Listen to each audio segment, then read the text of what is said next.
पड़ोसी के घर में टीवी देखकर खाना खाने वाला ससुराल। मम्मी क्या कर रही हो? आज इतने आराम से काम करोगे तो सारा सीरियल निकल जाएगा।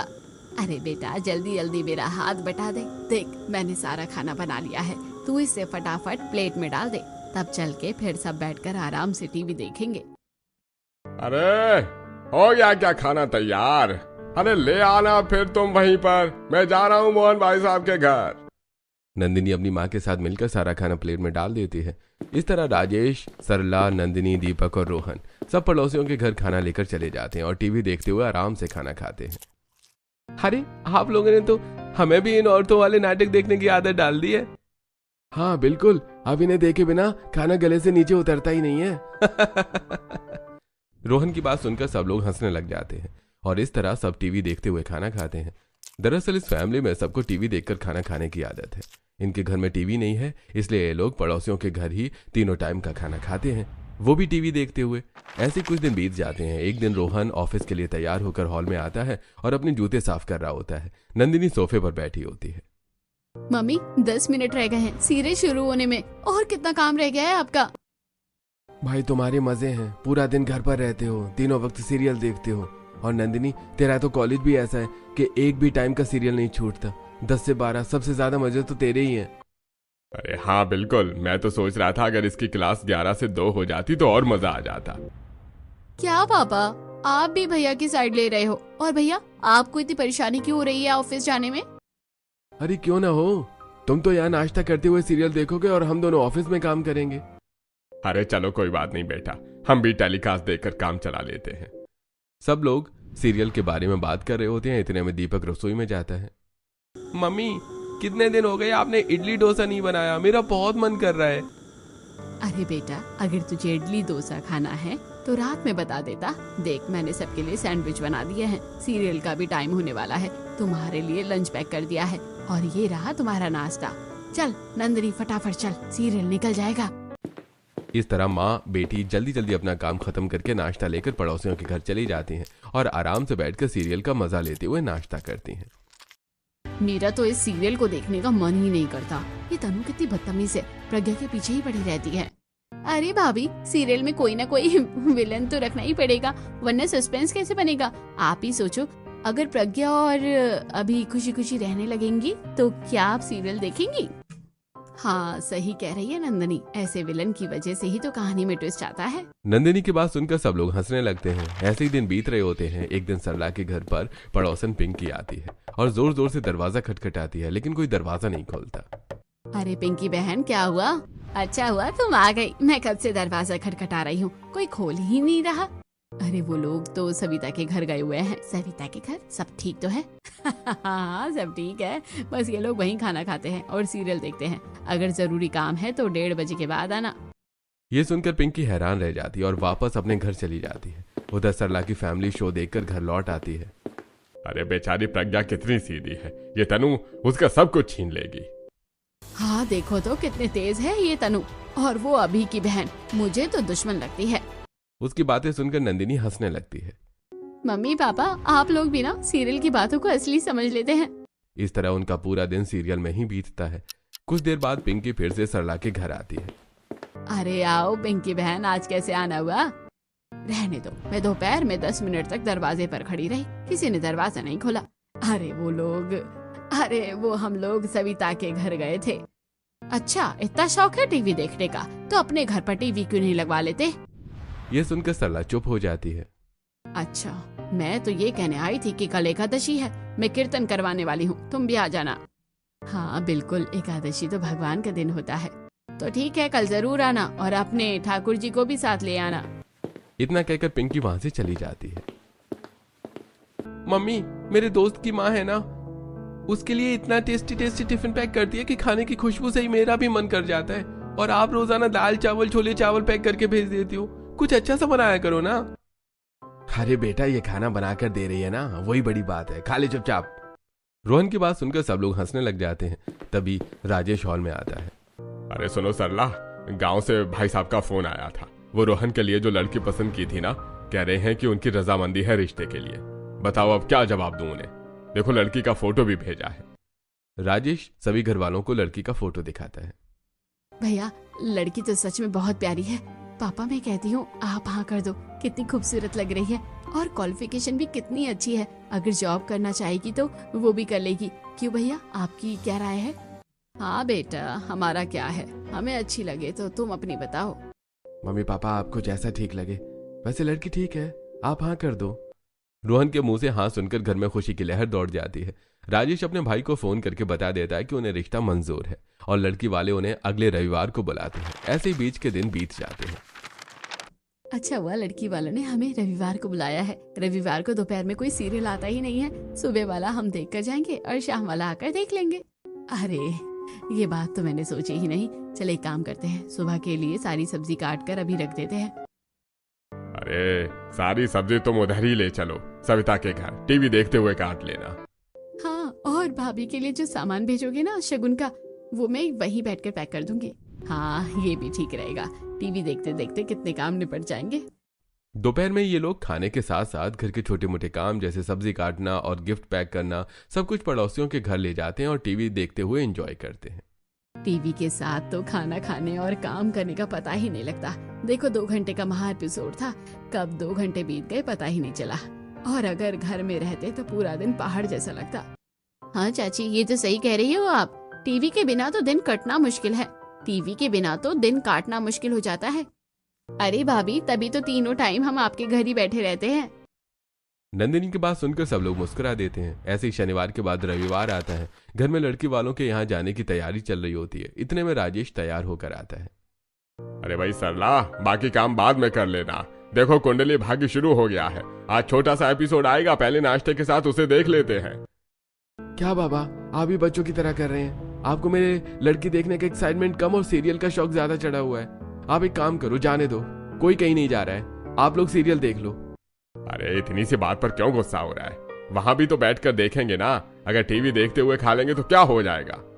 और नहीं तो क्या। लो, मैंने सबके लिए प्लेट लगा दी है। फटाफट नाश्ता करके आते हैं, उसके बाद बाकी काम करके चलेंगे। रोहन घर वालों की इस आदत से बहुत परेशान है। वो खुद बहुत कम टीवी देखता है, लेकिन घर में कोई उसकी बात नहीं मानता। सब लोग अपना अपना नाश्ता उठाकर सीधे सविता के घर पहुंच जाते हैं और वहीं टीवी देखते हुए खाने का आनंद लेते हैं।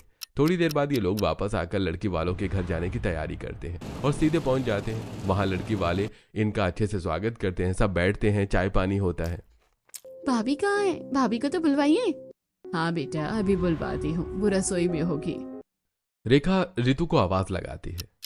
नमस्ते। ऋतु सबको हाथ जोड़कर नमस्ते करती है। सरला उसे प्यार से अपने पास बिठा लेती है। सच में रेखा जी, आपकी बच्ची बहुत प्यारी है। मैंने बिल्कुल ऐसे ही बहू मांगी थी भगवान से अपने बेटे के लिए। हाँ देखो तो साथ में दोनों कितने प्यारे लगेंगे, किसी की नजर ना लगे। सब लोगों को ऋतु बहुत पसंद आती है। नंदिनी ऋतु और रोहन की बहुत सारी पिक्चर्स क्लिक करती है। ऐसे ही सब लोग बैठकर बातचीत कर रहे होते हैं। तभी सरला का ध्यान अचानक दीवार पर लगी घड़ी पर जाता है। घड़ी में 7 बजने में 15 मिनट रह रहे होते हैं। अजी और कितना टाइम लगेगा? सारी चीजें तो हो गई हैं, शगुन भी दे दिया है, खाना भी खिला दिया है। अब जल्दी ना, खाना भी खा लिया है, अब जल्दी चलो ना। देखो 7 बजने वाले हैं, फिर सीरियल शुरू हो जाएगा और ये वाला टेलीकास्ट तो दिखेगा भी नहीं। हाँ मैं अभी कहता हूँ। सरला की बात सुनकर राजेश तुरंत बोल पड़ता है। अच्छा जी बहन जी, अब हमें इजाजत दीजिए, हम चलते हैं। अरे ऐसे कैसे? अभी तो सब लोग बैठकर बातें ही कर रहे हैं। अरे बातें तो होती रहेंगी, वो क्या है ना, 7 बजने वाले हैं, फिर घर पर भी कोई नहीं है, रात हो जाएगी, ट्रैफिक भी हो जाता है। इस तरह राजेश सीरियल देखने की वजह से बहाने बनाने लगता है। ये सुनकर नंदिनी भी खुश हो जाती है, लेकिन रोहन को मन ही मन गुस्सा आता है। ये लोग तो किसी दिन मेरी बेइज्जती करा देंगे इस सीरियल के चक्कर में। रिश्तेदारों के घर में भी भागने की बात कर रहे हैं, क्या होगा मेरे परिवार का? रोहन बेचारा मनी मनी ये सब सोचता रहता है। इतने में उसके मम्मी पापा लड़की वालों से विदा लेकर कार में बैठ जाते हैं। भैया थोड़ा तेज चलना, हमारा सीरियल शुरू होने वाला है। अरे चलो, आज तो मैं भी सीरियल देखूंगा। वैसे नंदिनी का एक फायदा है, मुझे ये अपडेट कर देती है। अब मुझे भी बताया कि आज नताशा ने प्रज्ञा के लिए ट्रैप बिछा रखा है। इस तरह पूरी फैमिली सीरियल की बातें करते हुए घर पहुंच जाती है और बिना कपड़े बदले सीधे सविता के घर पहुंच जाती है। अरे बड़ी जल्दी आ गए आप लोग। लड़की कैसी लगी? क्या बात हुई? शादी की कोई डेट फिक्स हुई? सविता उनसे बातें करने लगती है, लेकिन उनका पूरा ध्यान सीरियल में होता है। मम्मी इन्हें डिस्टर्ब मत करो, इनका ध्यान आपकी बातों में नहीं है। पहले सीरियल देखेंगे, उसके बाद ही आपको सब बताएंगे। सरला की पूरी फैमिली टीवी में इस तरह खो जाती है जैसे वही उनकी असली दुनिया हो। थोड़ी देर बाद सीरियल खत्म होता है। हाँ सविता बहन, ये क्या कह रही थी तुम? अरे लड़की तो बहुत प्यारी है और सबको बहुत पसंद आई है। उसके माँ बाप भी बहुत अच्छे हैं। हम तो अगले महीने ही शादी की डेट फिक्स करके आए हैं। इस तरह थोड़ी देर बात करने के बाद सरला अपने पूरे परिवार के साथ घर आ जाती है। ऐसे ही कुछ दिन बीत जाते हैं। धीरे धीरे शादी का दिन नजदीक आता है, लेकिन घर पर कोई खास तैयारी नहीं हुई होती। आप लोगों को टीवी देखने से फुर्सत मिल गई हो तो थोड़ी तैयारी के बारे में भी सोच लो। हाँ, मैं सोच रहा था घर में पेंट करवा दूं। इतनी जल्दी शादी फिक्स कर दी और अभी तक कोई तैयारी नहीं है। रोहन की बात सुनकर दीपक हंसने लगता है। अरे भैया, आपकी शादी है इसलिए आपको टेंशन हो रही है, हम तो बिल्कुल शांत हैं। अरे चुप हो जाओ तुम। कोई एक काम का नहीं है। न किसी ने शॉपिंग की, न ऋतु के लिए ज्वेलरी खरीदी, घर के कलर के बारे में भी नहीं सोचा। और अब सोचो भी मत, 8 दिन में क्या ही कर लोगे। अरे बेटा, इतनी टेंशन क्यों ले रहा है? एक दिन बाजार जाएंगे, सबके कपड़े और शॉपिंग हो जाएगी।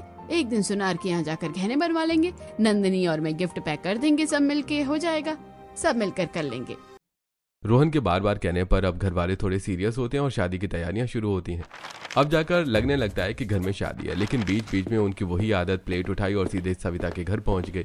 इस तरह भागदौड़ के बीच आखिरकार ऋतु और रोहन की शादी हो जाती है। आज ऋतु शादी करके घर आ गई है और उसका गृह प्रवेश हो रहा है। भाभी आ गई। सरला दरवाजे पर आरती की थाली लेकर खड़ी होती है। बेटा, दाहिने पैर से कलश गिराकर घर में गृह प्रवेश करो। मैंने कब से इस दिन का इंतजार किया है। ऋतु कलश गिराकर घर में प्रवेश करती है और सभी बड़ों के पैर छूकर आशीर्वाद लेती है। थोड़ी देर बाद नंदिनी ऋतु को उसके कमरे तक छोड़कर आती है। भाभी, रात बहुत हो गई है, हम सब बहुत थक गए हैं। आप भी थक गई होंगी, आप आराम करो, बाकी बातें सुबह देख लेंगे। इस तरह सब लोग सो जाते हैं। अगली सुबह होती है। ऋतु अपनी ससुराल में पहली सुबह को लेकर बहुत एक्साइटेड होती है। वो सबसे पहले उठ जाती है, नहा धोकर पूजा करती है और घर वालों के लिए चाय बनाती है। थोड़ी देर में सब लोग उठकर हॉल में आ जाते हैं। मम्मी, आज तो आप बड़ी खुश हो रही होंगी, खाना तो भाभी बना ही लेंगी। आज आपको जल्दी जल्दी खाना बनाकर चाची के घर जाने की कोई जल्दी नहीं है ना?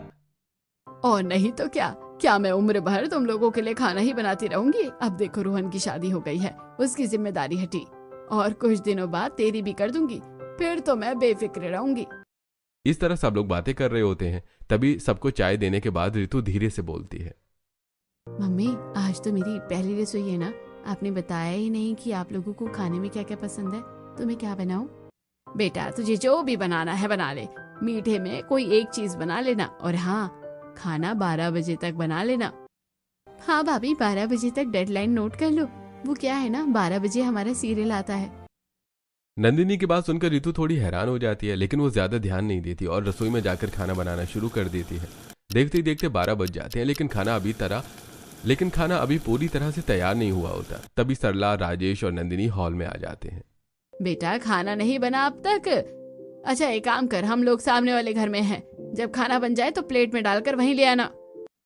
सरला, राजेश और नंदिनी तीनों सविता के घर सीरियल देखने के लिए चले जाते हैं।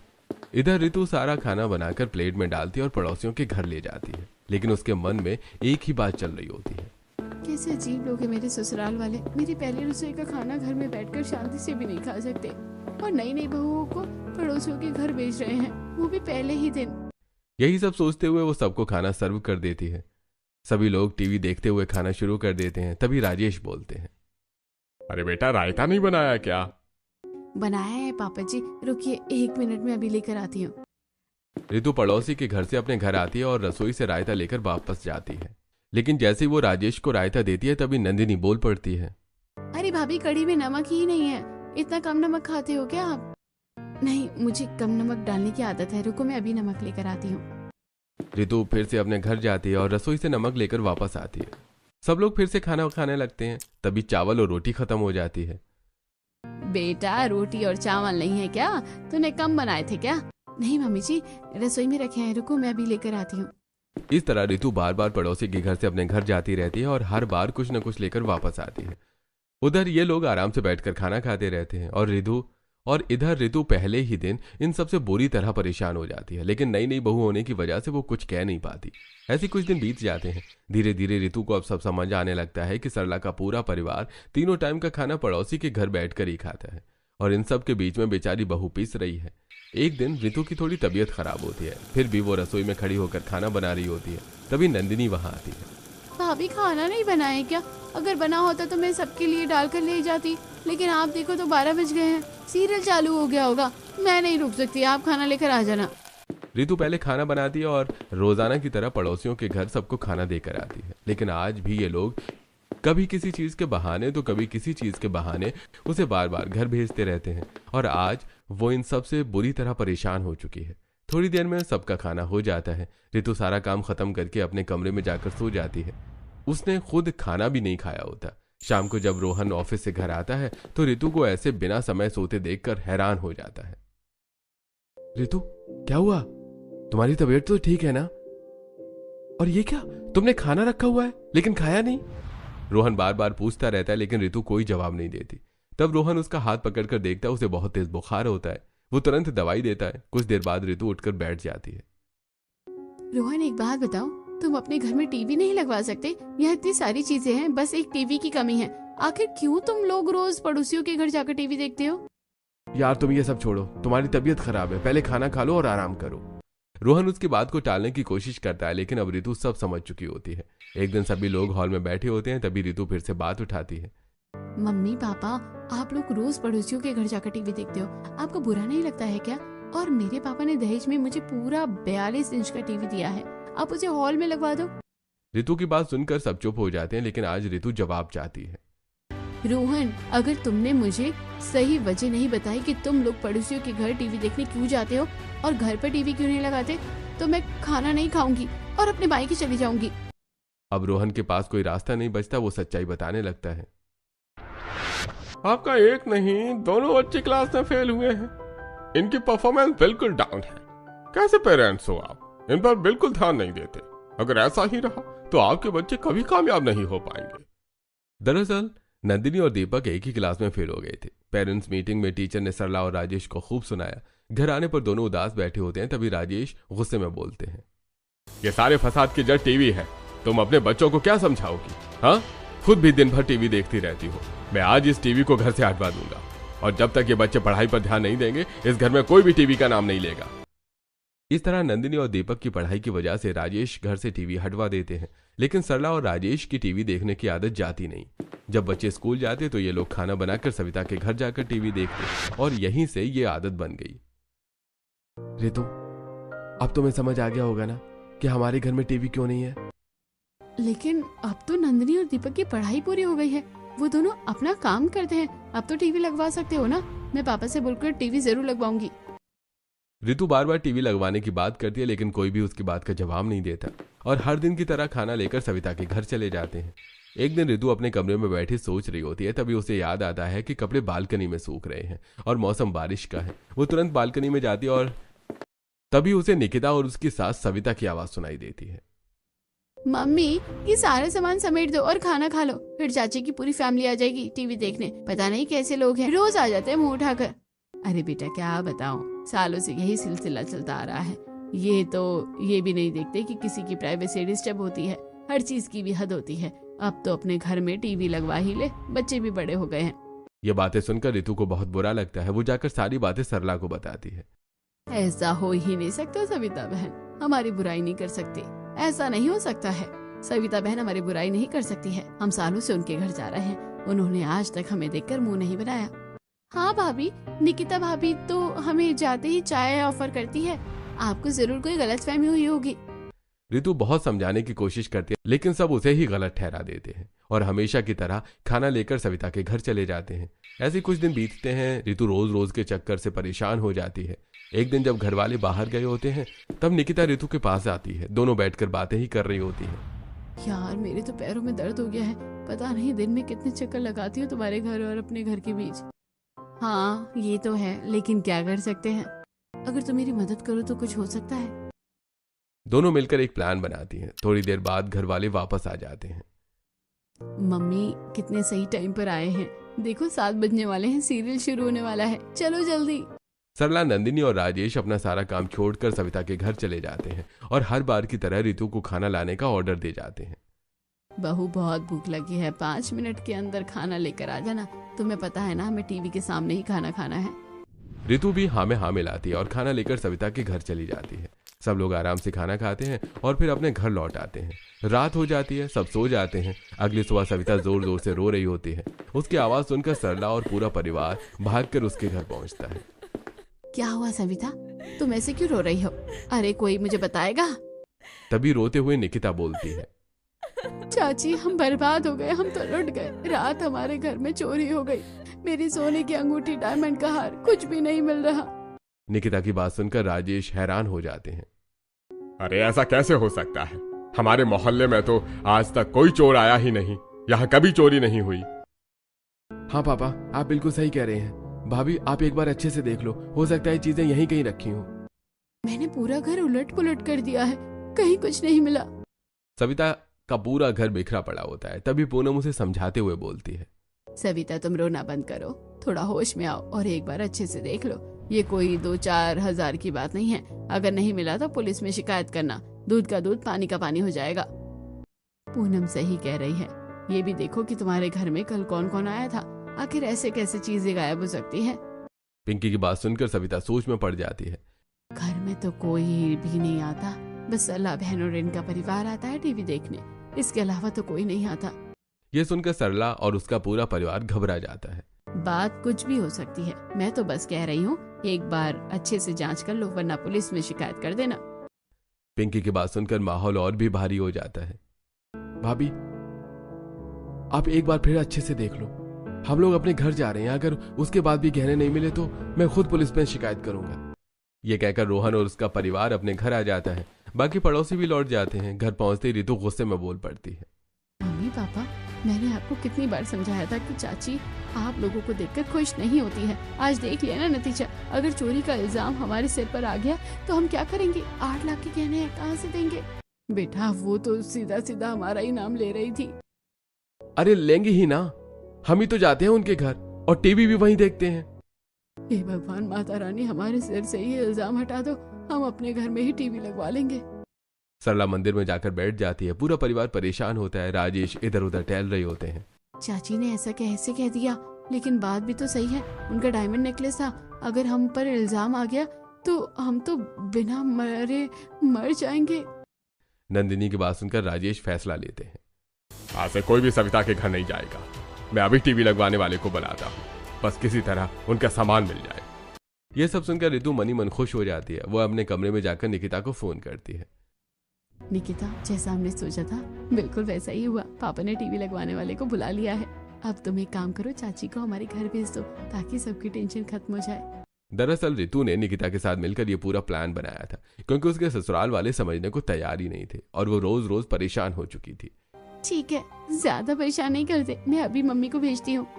इतना कहकर निकिता फोन रख देती है और सविता को सरला के घर भेज देती है। अरे बहन जी, भगवान का लाख लाख शुक्र है मेरी बहू के गहने मिल गए, वरना मैं तो बर्बाद हो जाती। वो तो उसके दहेज के थे, उसकी माँ भी मुझे ही दोष दे रही थी। ये सुनकर सरला और उसका पूरा परिवार राहत की सांस लेता है और भगवान को धन्यवाद करता है। उधर राजेश टीवी लगवाने वाले को बुला चुके होते हैं। थोड़ी देर में घर में टीवी लग जाता है। बहन जी, अच्छा हुआ तुम्हारे गहने मिल गए, भगवान का लाख लाख शुक्र है। इस तरह थोड़ी देर बातें करने के बाद सविता अपने घर चली जाती है और उसके जाने के बाद रितु कहती है, वैसे मम्मी जी, अगर उनके गहने ना मिलते तो चोरी का इल्जाम हमारे सिर पर आ जाता। ये तो अच्छी बात है कि गहने घर में ही गुम हुए थे, इसलिए मैं आप लोगों को कहती थी कि किसी के घर इतना जाना ठीक नहीं है। हाँ बेटी, मुझे तेरी बात समझ आ गई है, इसलिए ही तो आज टीवी लगवा दिया है। आज से किसी को कहीं नहीं जाना पड़ेगा, सब अपने घर में टीवी देखेंगे। लेकिन हाँ, डिसिप्लिन में टीवी 1 बजे से पहले दिन में कोई नहीं चलाएगा। दोपहर में 2 घंटा और रात को 2 घंटा। सरला की बात सुनकर सब लोग हंसने लगते हैं और घर में नया टीवी लगते हुए देखकर रितु बहुत खुश हो जाती है। सो moral of the story is, दूसरों पर निर्भर रहने की आदत कभी कभी आपको मुसीबत में डाल सकती है।